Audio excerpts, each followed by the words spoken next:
አይቴ ብሔራ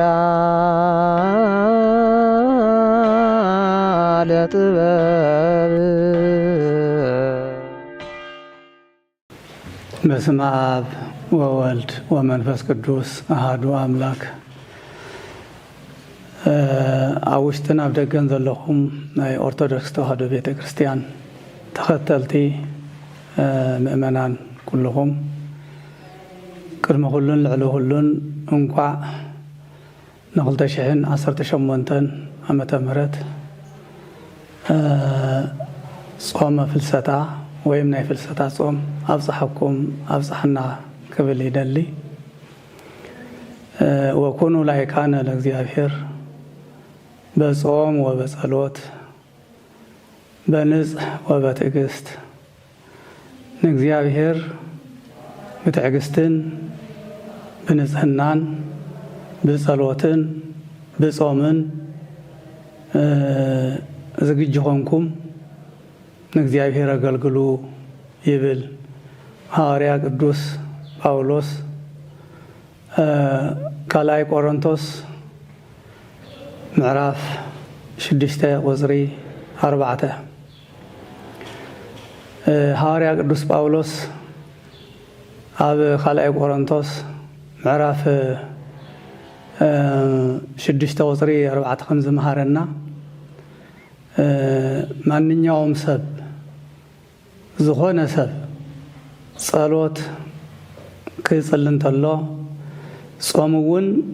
ክጸውም እንተሎ ምስኡ ሓቢሩ ዝፍጽሞ ተግባር እንሄዎ እዩ። እንታይ እቲ ተግባር? ሓደ ትዕግስቲ እዩ። ኣብቲ ብጸመሉ ሰዓት ኣብቲ ዝጽልየሉ ሰዓት ፍጹም ትዕግስቲ ክህልዎ ኣለዎ። ካብኡ ድማ ንጽህና እዩ። ኣብቲ ዝጽልየሉ ሰዓት ብንጽህና ክጽሊ ብንጽህና ክጸውም ይግብኦ እዩ ናይ ቅዱስ ጳውሎስ ትምህርቲ። እዚ እውን ንሕና ኣመንቲ ክርስትና ወይም ድማ ናይ ኦርቶዶክስ ተዋህዶ ሃይማኖት ኣመንቲ ተኸተልቲ ዝኾንና ኩላህና በቲ ሕግናን በቲ ትውፊትናን ተመሪሕና ንኽንጸውም ኣቦታትና ሐዋርያት ኣብ ስርዓቶም ደንጊጎም ዘጽንሑልና ካብቶም 7 ኣጽዋማት ዓበይቲ 7 ኣጽዋማት ዝበሃሉ ሓደ ናይ ፍልሰታ ጾም እዩ። ናይ ፍልሰታ ጾም ድማ ማለት ኩላህና ንፈልጦ ኢና ናይ ቅድስቲ ድንግል ማርያም ንዝክረሉ እንልምነሉ ጊዜያት ማለት እዩ። ሐዋርያት ኣቦታትና ዝጸምዎ ጾም እዩ። ንድንግል ማርያም ንኽረኽቡ ነዲኦም ድንግል ማርያም ክረኽቡ ዝጸምዎ ጾም እዩ። ከምቲ ንሳቶም ሓሲቦም ጸይሞም ከምቲ ዝሓሰብዎ ድማ ቅድስቲ ድንግል ማርያም ረኺቦም እዮም። ረኺቦም እቲ ቅዱስ ኣስከሬና ቀቢሮም እዮም። ብድሕሪኡ ግን ከም ወዳ ብሳልሳይ መዓልቲ ኣብ ከርሰ መቃብር 3 መዓልቲ ጸኒሓ ብሳልሳይ መዓልቲ ናብ ሰማያት ዓሪጋ እያ። እዚ ንምርካብ እዮም ቅዱሳን ሐዋርያት ጸይሞሞ ጸኒሖም። ቅዱሳን ኣቦታትን ሐዋርያት ዝጸምዎ ጾም ከምቲ ቅዱስ ሐዋርያ ጳውሎስ ዝጠቐሶ ከምኡ ኮይኖም እዮም ጸይሞሞ። ትዕግስቲ ነይርዎም እዩ ክጸሙ እንተለዉ። ፍጹም ትሕትናን ንጽህናን ነይርዎም እዩ። ጾም ጥራሕ ዘይኮነ ብጸሎት እውን እስካዕተን 16 መዓልቲ ዝውድኣ ዝፍጸማትን ናይ መዋዕለ ኣጽዋማት መዓልታት ስለ ዝውድኣ ብንጽህናን ብቅድስናን ብትዕግስትን ብፍጹም ትዕግስትን ጸሎትን እናጸምዎ ስለ ዝጸንሑ እዩ። ንሕና እውን በብዓመቱ ናይ ቅድስቲ ድንግል ማርያም ጾም ክንጸውም እንተለና ከምቲ ቅዱሳን ኣቦታትን ሐዋርያት ዝጸምዎ ጾም ኢና ክንጸውም እንኽእል እምበር ሓንቲት ነገር እንተጎዲላታ እናጾምና ትዕግስትን ተጎዲልዎ እናጾምና እናሃለናውን ንጽህና እንተጎዲልዎ እናጾምና ጥራሕ ጾም ጸሎት ዘይብሉ እንድሕር ኮይኑ ድማ እዚኣተን እንድሕር ጎዲለን እቲ ጾምና ፍጹም ይኸውንን እዩ ተሓሰብናዮ እውን ክንረክብ ኣይንኽእልን ኢና ስለዚ ከምዚ ጌርና ኢና ክንጸውም ዝግባአና ማንም ጾዋሚ ማንም ክርስቲያን ጾም ጥራሕ ዘይኮነስ ምስቲ ጾም ሓቢሩ ዝኸይድ ነገር ፈሊጡ ክጸውም ዝግባኦ ተዓገስቲ ክንከውን ኣለና ካብኡ ድማ ሰብ ሓዳር ኣልጎኦም ፈልዮም ክጸውሙ ኣለዎም ካልኦት እውን ሓዳር ዘይብሎም እውን ብንጽህና ብቅድስና ብዘይርክሰት ማለት እዩ ጾሞም ክውድእ ኣለዎም በርግጥ ጥራሕ ንጾም ኣይኮነን እቲ ንጽህና ጥራሕ ንጾም ኣይኮነን እቲ ትዕግስትን ጸልወትን ኩሉ መዓልቲ እውን እዩ ዝኸውን ግን ኣብቲ ጾም ብዝተፈለየ መልክዑ ሱባኤ ሒዝካ ሱባኤ ማለት ካብ ሰብ ተፈሊኻ ንበይንኻ እትሕልፎ መዓልቲ ማለት እዩ እትሕልፎ መዓልታት ማለት እዮም ሱባኤ ማለት እና ናይ ሱባኤ ጾም እዩ ዝመጽእ ዘሎ ብደንቢ ብዝግባእ ከምቲ ልሙድ እውን ጥራሕ ዘይኮነስ ሎሚ ጊዜና ብጣዕሚ ሕማቕ ጊዜ ስለ ዝኾነ ብፍላይ ኣብ ትግራይና ብዙሕ መከራ እዩ ዝኒሄ ቆፂርካ ዘይውዳእ መከራ እኒሄ ንሪኦ ኣለና ብዓይንና ንሰምዖ ኣለና ኢና ብዝና ንሰምዖ ኣለና ኢና ሓደ ናይ ውሽጥና ሰላም የብልናን ብመንግስቲ ደረጃ ይኹን ብቤተ ክህነት ደረጃ ይኹን ብግለሰባት ይኹን ብማሕበር ይኹን ሰላም እንድሕር ተዘይሃልዩ ፍቕርን ሓድነት እንተዘይሃልዩ ምንም እንተጾምና ተቐባልነት የብሉን ስለዚ እቲ ጾምና ዝመጽእ እኒሄ ጾም ምስ ሓድነት ምስ ፍቕሪ ኮይንና ክንጾሞ ዝተባኣሱ ክዕረቑ ተዓሪቆም ክጾሙ ኣለዎም ዝተቐያዮም እውን ይቅርታ ተባሂሎም ክጾሙ ኣለዎም ኣለበለዚያ ከንቱ ድኻም እዩ ዝኾኖም እንድሕር ጸይሞም እኳስ ተቐባልነት የብሉን ከንቱ ድኻም እዩ ዝኸውን ማለት እዩ ፍቕሪ የድልየና እዩ ሓድነት የድልየና እዩ ስምረት የድልየና እዩ ሓቢርካ ምንባብ ሓቢርካ ንትግራይ እንታይ ንግበረላ እንታይ ክንገብር ንኽእል ሃይማኖትና ኢልካ ምንባብ የድሊ እዩ ብፍላይ ደሞ ኣብዚ ጾም እዚ ምህላ እውን ብዕቱብ ንጎን ምሸትን ምህላ ክህሉ ይግባእ ድሕሪ ምህላ እውን ትምህርቲ ክህሉ ይግባእ እዚ ኢና ክነመሓላለፍ ንኽእል ናይ ሰላም ስእነት ጥራሕ ኣይኮነን ዝኒሄና ድርቂ እውን ከምዚ ንሪኦ ዘለና እቲ ክረምትና ጽቡቕ ኣይኮነን ዝኒሄ ኣብ ሓደ ቦታታት ጽቡቕ ዝናም ይመስል ኣብ ሓደ ቦታታት ድማ ብጣዕሚ መሰከፊ ዝኾነ መሕዘኒ ዝኾነ ነገራት ንርኢ ንሰምዕ ኣለና ኢና እሞ እቲ ዝናምና እውን ጽቡቕ ዝናም ክኾነልና እቲ ዝዘርአ ኣዝርእቲ እውን በቂሉ ንፈረ ንበረከት ክበፅሓልና ናብ እግዚኣብሔር ክነመልክት ናይ ግድን እዩ ስቕ እንተኢልና እግዚኣብሔር ተዘይለሚናዮ ስቕ እዩ ዝብል እቲ መፂኡ ዝኒሄ ናይ ዝናም ሕፅረት እግዚኣብሔር ኣምላኽ ኣብ ኢዱ ስለ ዝኾነ ባዕሉ ከመሓይሾ ይኽእል እዩ ግን ደሞ ድማ ስቕ ኢሉ ከይመሓይሾ ይኽእል እንተለሚናዮ እዩ ለምኑ ክወሃበኩም እዩ ኢሉ ባዕሉ ነጊሩና እዩ እቲ ዝደለኹሞ ነገር ለምኑ ክወሃበኩም እዩ ሰላም እንተጠፊኡኩም ለምኑ እሞ ሰላም ክገብረልኩም እየ ድርቂ እንድሕር ኮይኑ ለምኑ እሞ ዝናም ናይ ምሕረት ዝናም ክበኩም እየ እዩ ዝብለና እና ምእንቲ ሰላምና ምእንቲ ሰላም ትግራይ ኢልና እውን ክንጽሊ ምእንቲ እቲ ድርቂ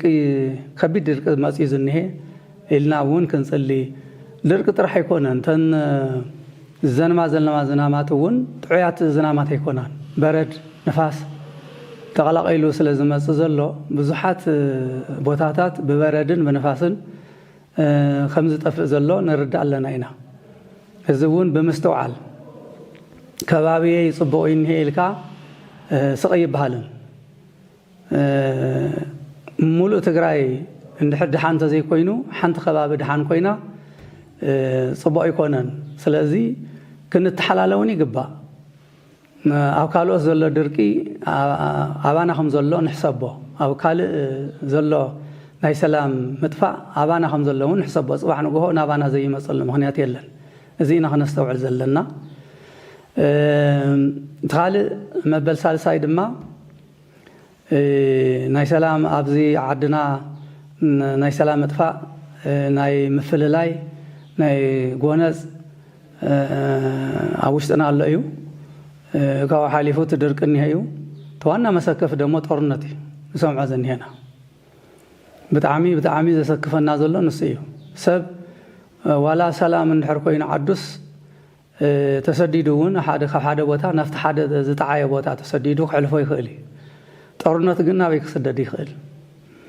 مستدركي مستطرنت تحاويسو كميز ولا خفاء كميز ولا حما نجار كم زخانة كلها نحن نرد يجبا نزز ملصق دمو سقمالتون يكونن سئل كاب مرأي سئل كاب مسمع طرح مسطنا الكا أبيتنا الكا سئل كاب جزها محلاف زي كونس أبيت كريستيان مسيحا من مهلال يوم تمهلان تصلوتن تصوبين بنبعازة حجزها بنمحزون لنا يينا بنبعازة حجزها خونا الله بنبعاز تسنى خونا الله كاب أفتل بي نايو حق صلوات نايو حق صوم نايو حق صوم خونا الله زيابير محارنا سلامنا هبنا طرنت أرحقلنا درك أرحقلنا إلكا بمبكاي نبعات بمنساق نبعات بموسى أيو زيابير سمع زغيل مهنيات مصحف أويت أنا يكون كنزل زلهم كتصلي تلهم مسنوعات إيلو بعلو سلا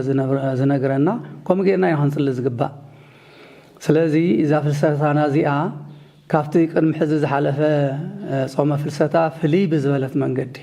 إينا هون صومة كنصلي الله زقبا بنسنا بقدسنا خوينا كاو عالفو دما ننو عالتناون زلنا سبات زي تقرأي كله دخاي كونن كلون هفتا ما يكونن زلهم سبات اللويم هفاتهم اللويم جنزوا من نورتهم من هفتهم بحد دقس زود قوة زن سوار قوة سبات اللويم زي تدقس تجابي ونين برن كاب قدامه جن كاب دقس كا زلهم سبات مبلع مستاي نزيولو حقس كا نايك زهر بركات نايك زهر واقع مركابي حش تخرستنا ون كوميو زولنا حدرا كنت حقاق زلنا صقوماتني هو يوم نفلتنا كاب معراب تقراي تفانقيلهم زموتو سبات ترفتم زموتو بتميت تحلقوا بتميت نا تودؤوا يمني هو سب مخانو زي فلطلو ملكعو تغيروا نري له جزئي زنه بتم بسنك تميت سلازي نتم أم عسكر زلوون ببخبابنا زلوون أبزاز أما فلسطا زلنا حزنا يا صومنا أين هنوعل تامسح تا أرسن تامسحن نعاتهم غيرنا لحرق الداسي حنسا بلعنا درارنا بلعنا نحالفوا له جزئي مغنياتو قرص اللقيو مسحونا اللقيو صوم نحرقوا ينقن إذ خلي يلن قرصن مسحنان نتم تسقمو كنحجز كنرد إجباء كبلي دلي مسترفقن منور سلامة يا كافت من محياش تتجبر له ساعات جميرو تي حزبنا زحطو زنبره يا بمتأنو بتذكر لنا متأن مصححفون جميرنا لنا أينا بقطتها بتي حق بيت كريستيانان ببيهر هجن نخسر رح كاب هاجرس كتات جميرو سكعات بيع بات بيهر هج خسر رح دبدا بيتات مصححف جميرنا لنا قبر ملسون صبوا يمثل كمتي نسمعون نرد أنزل لنا بزحات أهجر سكتون بهر هج وسيدهم الناس راجعوا قطتاون نفت حقاتهم مسرح جميرانكم زلوون بريبورت نسمع لنا أينا لحرصهم جن ياو لحري فلسطا سلام تغين لنا عدنا سلام تغينو من قصاصنا صبون تغينو بعلتنا ونكينا قصع أهجر سكت ክሳዕ ወረዳታት ከይድና ብሕጊ ይሰርሑ ኣለዉ ዳ ይሰርሑን ዘለዉ ክንግምግም ኢና ይህን ምሂን እውን ክንበሃሃል ኢና ስለዚ ጅምሩ ጽቡቕ ከም ዝኾነ እየ ከብስረኩም ዝደሊ ብዝተረፈ ግን እግዚአብሔር ኣምላኽና መጺኡ ዝኒሄ ናይ ኣዴና ቅድስቲ ድንግል ማርያም ጾመ ፍልሰታ ናይ ምሕረት ናይ በረከት ናይ ሰላም ናይ ፍቕሪ ናይ ሓድነት ናይ ረሃዋ ጾም ክኾነልና እቲ ንሰምዖ ዘለና ሕማቕ ናይ ጦርነት ድባብ እውን ዘወግደልና ዘጥፍኣልና እቲ መጺኡ እኒሄ ድርቂ እውን ጠፊኡ ጽቡቕ ዝናብ ምሕረት ንኽህበና ጎይታ ተዘርአ ዝርእቲ እውን ብስርዓት በቂሉ ብስርዓት እንመገቦን እንጥቀሞን ንኽገብረልና ጎይታ እናተመነኹ ስለዘሰማዕኹምኒ ቀኒየለይ ክብል ይፈቱ እግዚአብሔር ይሃበለይ አይቴ ብሔራ ለጥበብ